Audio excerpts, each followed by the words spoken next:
All right, guys. So, what is happening in the stock market right now is truly historic. And that's why I have to keep making videos about it, because I see it as an opportunity to kind of expand the things I talk about, the value that I try to give you guys on my channel, right? Especially, when talking about the marketplace and stuff like that, so you guys become more knowledgeable about investments and things of that nature, right?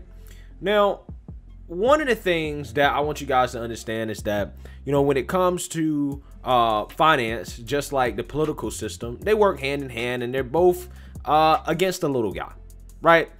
Because one, the politicians are bought and paid for by the financial services companies, and the financial services companies basically make a ton of money taking advantage of Mainstreet. Wall Street takes advantage of Mainstreet. Okay, now does that mean that Wall Street is all bad? No, of course not. Obviously, there are good investors that invest in good companies and that make millions and billions of dollars deservingly so. I'm not one of those type of guys that'll sit here and act like billionaires shouldn't exist. No, I'm all for billionaires. Matter of fact, I'm a huge critic of the so-called wealth tax that Elizabeth Warren really wants, because I think it's basically impossible to tax wealth, right? Like making somebody like Jeff Bezos sell his shares of Amazon would shake that company to the core, ultimately hurting Mainstreet as well, because a lot of people's portfolios are invested in companies like Amazon. Okay, so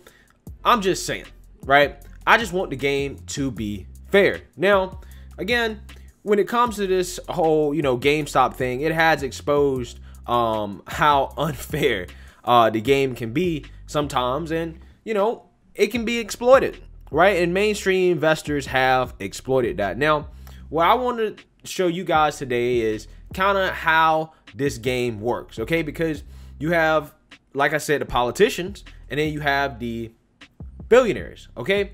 Now, the billionaires and the financial services companies, they influence the politicians with policy. So we're going to take a look at a couple billionaires here. One who is Chamath. I don't know how to pronounce his last name.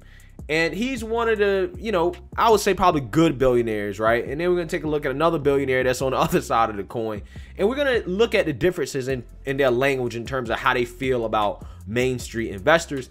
And then we're going to talk about Janet Yellen and how she has played a role, or how she may be playing a role in how Wall Street has halted trading for stocks like GameStop, Nokia, AMC, and how that kind of all plays together, because again, this influences policy. And I think moving forward here, I'm very, very concerned about the policy changes that are going to come from this event. Now, guys, I'm sorry if I keep looking the other way, because Dogecoin is going crazy, right? And by the time this video comes out in the morning, I don't know where it's going to be. It's at 8 cents right now, like 400, 500%, 600%. Like, it's going nuts. This is not investment advice. Just letting you guys know everything in here. I'm not a financial advisor. Take what you will, but this coin is going crazy right now. I might have to pause the video. But anyways, let's take a look at Chamath and see what he has to say. What it proves is this retail phenomenon is here to stay. There are 2.7 million people inside of Wall Street Bets. Now, quickly, what he's talking about when it comes to the retail phenomenon, the retail investor is what they call the small investor, right? There's retail, and then there's institutional. Institutional investors are big conglomerate companies that invest billions and millions of dollars at a time, right? They're companies like hedge funds, pensions funds, institutions, things of that nature. Retail investors are individual investors like me and you.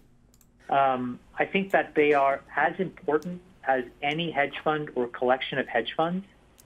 And I think the most important thing is that in a world of zero interest rates and quantitative easing, I don't know how you can run a typical hedge fund strategy and make money anymore. Because, for example, when you looked at GameStop, a normal person would say, how can you have 136% short interest?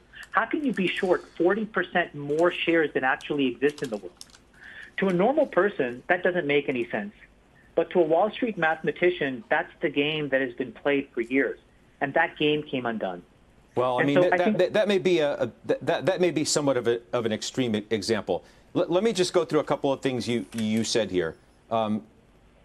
I have a hard time believing. I mean, you suggested that there's, a good amount of fundamental research going on underneath the GameStop Reddit situation. Do you truly believe that there's actual fundamental research? Not to disparage in any way the people who are actually making these trades, but this seems to be momentum rather than a deep fundamental analysis. Scott, there's momentum in traditional hedge funds and how they move stocks as well. But it's really disparaging if the starting position is these guys can't do the same quality of research as an analyst in a fund. That's just not true. I didn't say that.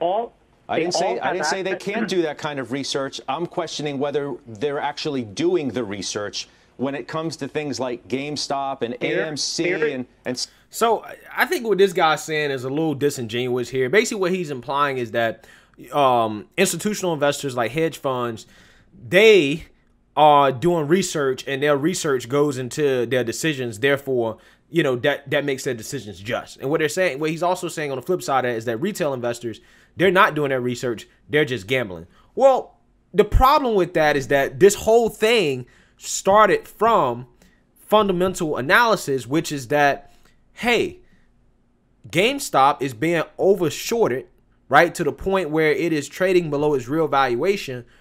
We are going to pump it up in order to basically get it back to where we believe it is, okay? The whole market in and of itself is about speculation, guys. All these companies are overvalued, right? For the most part, it's no secret on Wall Street that the whole market is overvalued and is being held up by the Federal Reserve having low interest rates and more liquidity in the marketplace. So when these people want to talk about fundamental analysis, trying to basically make it out like mainstream investors are unsophisticated, right? Like the next guy that we're going to listen to, it's really kind of disingenuous, okay? The whole thing started off the fact that, okay, we see there's a lot of short interest here. They're driving this stock into the ground, lower than what it should be.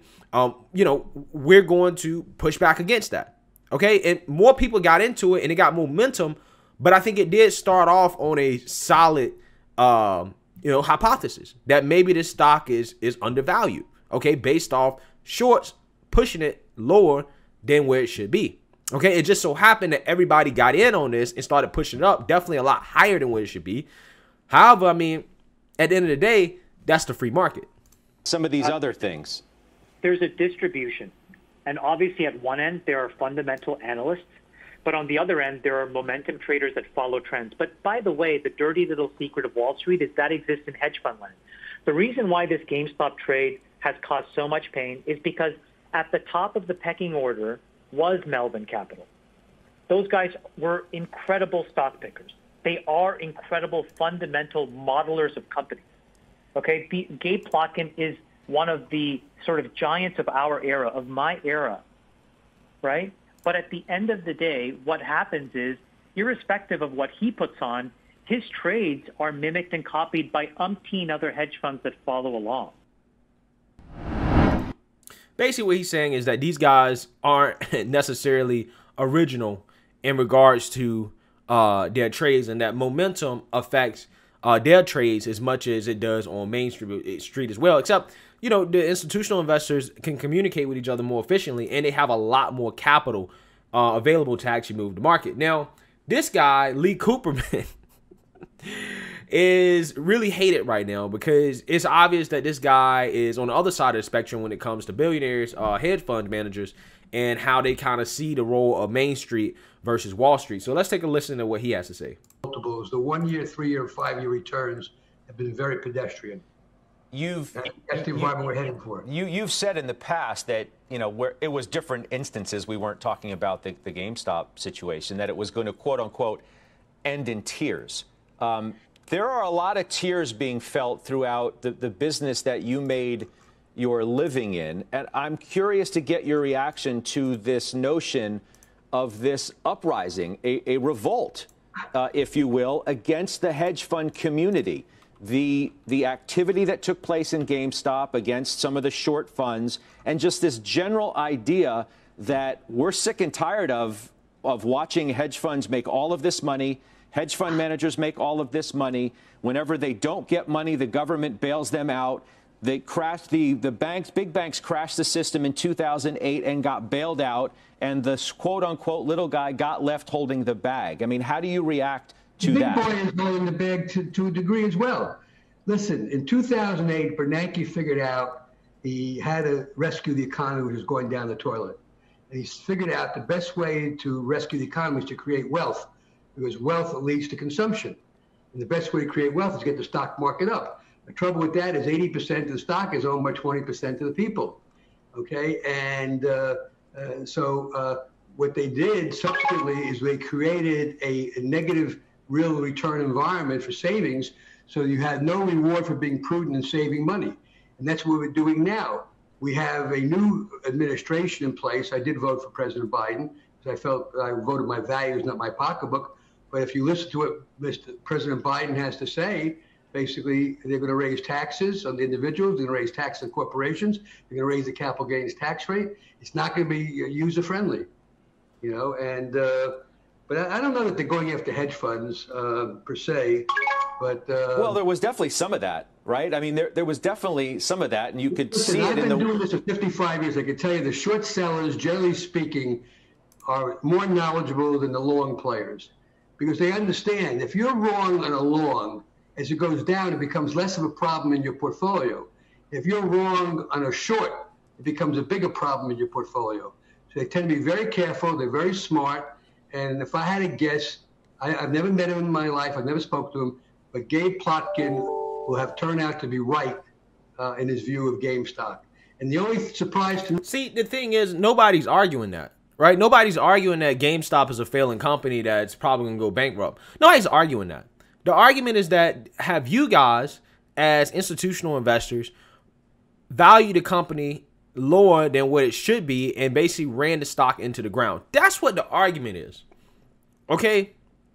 So this guy, again, the opposite of the last guy we listened to, is essentially implying that, you know, people on Main Street, on Wall Street are smarter and that the stock is being shorted for a reason, and that's justified. It's justified running these companies into the ground, costing people's jobs, profit off people's misery. It's justified because ultimately they're going to be right at the end of the day and that this company should go bankrupt. And, you know, I agree with him to a certain extent, but I also don't agree with him. I agree with the fact that, okay, yeah, you're right that, you know, hey, this is a bad company. But at the same time, you know, you guys move in momentum, right, in order to make the company worse than what it is. And when, you know, mainstream investors make the company better than what it is, and that costs you guys money, then all of a sudden you guys are crying foul. Okay, and you understand that there are mainstream investors who think that GameStop may be able to make a comeback. GameStop has more value than where you guys have pushed the stock price down to. So at the end of the day, you guys are hurting them, right? Even the ones that's going long, because the stock price is being pushed down by you guys. So again, it goes both ways. But see, when it starts to hurt these guys, all of a sudden, you know, they're crying foul, which I just find funny. Me, to be honest with you, in GameStop is why they have not used this ridiculous price to raise some cheap capital as Elon Musk did in Tesla, or the guy that converted his AMC note. So,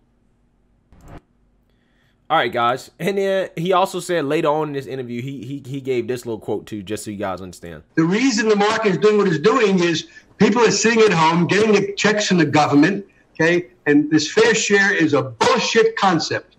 It's just a way of attacking wealthy people. And, you know, I think it's inappropriate. We all got to work together and pull together. Yeah, so as you can see there, he's obviously pretty salty about, you know, what's happening right now. He says that, hey, the government is giving people too much money to sit at home with stimulus checks, even though it's been like, you know, $1,800 in a whole year, right, or forcing people out of work. But he says that people, you know, get their little $600 stimulus checks, and this is happening because people are sitting at home and just gambling with their money, right? And like, hedge funds don't gamble with their money. Again, guys, I'm not anti-hedge fund. I'm not anti-financial services industry. I'm just anti-crony capitalism, right? I hate when these guys, you know, get mad when they lose, right? Like that's what I really hate. But so moving forward here, Janet Yellen has been on the spotlight because of her past, you know, career in which she has taken a lot of money from these Wall Street types. Okay, and especially what's going on with Robinhood and Citadel, which is the clearing firm that Robinhood uses, that apparently has been, partially behind Robinhood halting trading and keeping people from buying GameStop. Some people are looking for answers, right? Like, how is this allowed to happen? So the White House press secretary was asked about this, and let's take a look at her answer. I had a follow-up on the markets and everything that's happening with GameStop. You did mention, I believe, yesterday that the Treasury Secretary is monitoring the situation and she's kind of on top of it. There have been some kind of concerns about her previous engagements with Citadel and speaking fees that she has received from Citadel. Are there any plans to have her recuse herself from advising the president on GameStop and the whole Robinhood situation? Well, just to be clear, what I said was that we have the Treasury Secretary is now confirmed. Obviously, we have a broad economic team. The SEC put out a statement yesterday that I referred to, but I don't think I have anything more for you on it, other than to say, separate from the GameStop issue, the Secretary of Treasury is one of the world-renowned experts on markets, on the economy. It shouldn't be a surprise to anyone she was paid to give her perspective and advice before she came into office. Oh, man, what a way to dodge. What a way to dodge, okay? So basically, she's dodging, right? Janet Yellen, who, like she said, was paid, I think she's been paid a total of about $7 million from 2019 to 2020 from these banks, right? And now, she's the Secretary of the Treasury, and people are rightfully wondering, like, what's going on, right? Like, why is she not saying anything about this? Why has she been quiet about this? And Miss Jen here is essentially saying, well, I don't really know. I'll circle back with you. So let's read here from the New York Post in terms of what's been going on with Janet Yellen behind the scenes these years. White House Press Secretary Jen Psaki said Thursday that, quote, it shouldn't be a surprise that Treasury Secretary Janet Yellen was paid to speak to Wall Street, including a hedge fund involved in the GameStop populist investing struggle. Yellen, a former Federal Reserve chairman, was paid $810,000 by hedge fund Citadel for 3 events in 2019 and 2020, according to disclosure forms. The firm reportedly infused $2 billion into Melvin Capital Management. Now, that's one of the hedge funds that got hammered, right, in losses by GameStop doing, this pump by the Reddit guys. So basically, the question is, what is going to come of this? Okay, because to me, I see this trading halt. I see all this stuff happening right now as not necessarily a good thing for the future, right? For Mainstreet investors. And the reason why is because I think this is going to be an excuse to have more regulation, right? A lot of these politicians are going to come together and use this as an opportunity to be like, we need to regulate Wall Street. And I know this sounds counterintuitive to, what should be done, right? Obviously, Robinhood and some of these other firms should not be allowed to just halt trading and make it so people have to sell a stock, right? Because obviously that's not fair, right? And probably could be illegal.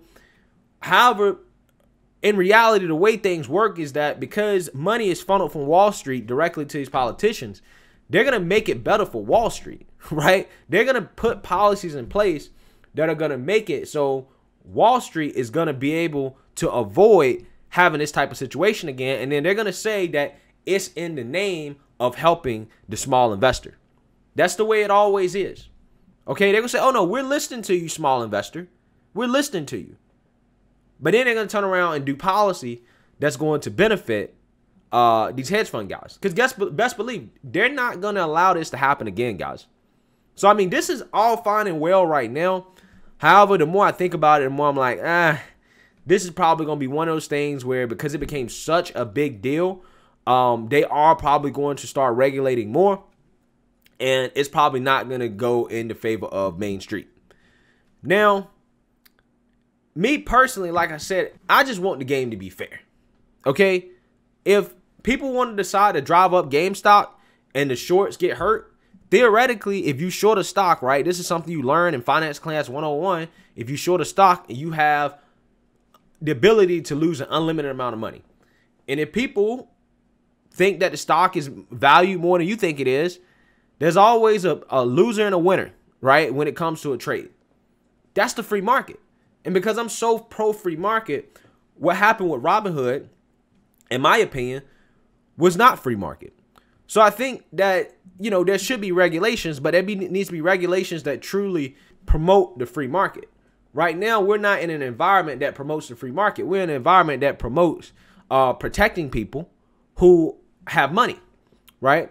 And I understand the argument that a lot of people want to make. Well, you know, these hedge funds, they manage pensions and, you know, they manage retirements and things of that nature. They do good to a certain extent. I'm not saying they don't. Like I said, I think billionaires should exist, right? I have no problem with people making a lot of money. Work hard, the American dream. However, at the same time, we must acknowledge that there becomes a perverse incentive structure as these guys tend to get richer and they make these risky bets that potentially could have unlimited loss. And then once they lose on those bets, they just get bailed out, right? The American people lose, the Mainstreet investor loses, and they don't get bailouts. We don't get bailouts. We didn't get bailed out in 2008. The financial firms got bailed out in 2008. Okay? So we'll see what happens, but there is a class action lawsuit that has been filed against Robinhood for restricting trading. This is coming against Robinhood. The suit was filed in the Southern District of New York.